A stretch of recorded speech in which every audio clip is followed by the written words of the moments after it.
Husto gayod ang mga impormasyon sa Biblia. Nganong makaingon ta nga nagkauyon ang tanang bahin sa Biblia? Ang Biblia gisulat kapin sa 1600 katuig. Ang mga magsusulat niini nabuhi sa lain-laing panahon. Ang uban edukado ug ang uban dili. Pananglitan ang usa kanila doktor, ang uban mag-uuma, mangingisda, magbalantay og karnero, propeta, maghuhukom og hari.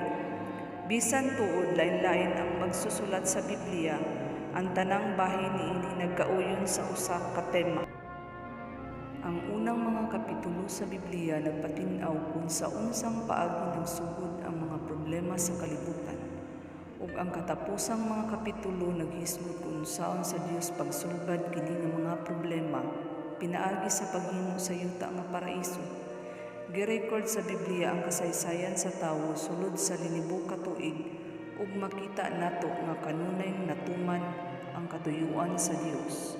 Unsay mga pananglitan nga nagpamatuod nga husto ang mga impormasyon sa Biblia bahin sa siyensya.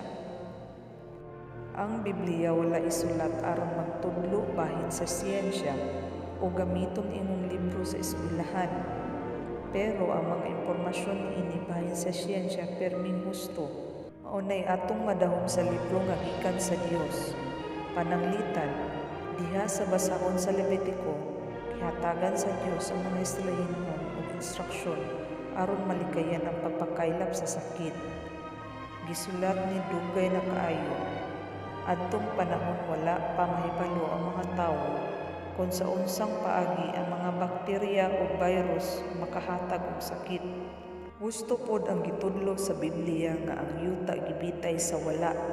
Job kapitulo 26 bersikulo 7. Iyang gibuklad ang amihanang kalangitan ibabaw sa hawang nga dapit. Iyang gibitay ang yuta sa wala. Sa panahon nga ang kadaghanang tawo nagtuo nga flat o patag ang yuta, ang Biblia daan na nag-ingon nga lingin kini. Isayas kapitulo 40 bersikulo 22. Dunay usa nga nagpuyo ibabaw sa lingin nga yuta, ug ang mga mulupyo niini samang mga apan-apan. Siya nagbuklad sa kalangitan samang pinonggasa, ug siya nagladlad niini samang tulda aron puy-an. Unsay gipakita sa pagkamatinud-anon sa mga magsusulat sa Biblia. Dihang maghisgot ang Biblia bahin sa kasaysayan. Permi yun ning husto, pero daghang libro sa kasaysayan ang dili kaayo husto kay ang mga magsusulat dili matinud-anon. Pananglitan, usahay dili nila isulat nga napildi sa gubat ang ilang nasud.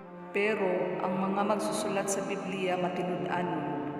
Ilang gisulat ang pagkapildi sa Israel. Sulat sa nila ang ilang mga sala. Pananglitan sa basahon sa Numeros, si Moises miingon na siya nakahimog grabing sala o disiplina sa Dios. Numeros kapitulo 20 bersikulo 2 hangtod sa 12.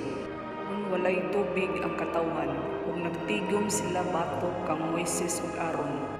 Kung gidala man ninyo ang kongregasyon ni Jehovah dinhi sa kamingawan, kung ba mga matay ug ang among mga hayop? Nang gipagawas man ninyo sa Ehipto o gidala aning bati nga dapit, dili katamnan og binhi, igos, ubas ug granada, unya wala pagyud tubig nga mainom. Dayon si Moses ug Aaron mibiya sa katawhan ug miadto sa entrada sa tunda nga tagbuanan ug mihapa. Unya si Jehovah miingon kang Moises, "Dad-ang sungkod ug tapukan ninyo ni Aaron ang imong higsuon ang katawhan. Banga nila ingnan ninyo ang dakong bato nga magpagawas og tubig, ug magpagawas mo og tubig gikan sa dakong bato. Hatagig tubig nga mainom ang katawhan ug ang ilang mga hayop." Usa gikuha ni Moises ang sungkod gikan sa atubangan ni Jehovah. Sumala sa iyang gisugo kaniya. Iyang gitigom ni Moses ug Aaron ang katawhan sa atubangan sa dakong bato. Giingnan sila, "Paminaw mo mga rebelyoso. Gusto ba gyud mo magpagawas mig tubig gikan aning dakong bato?"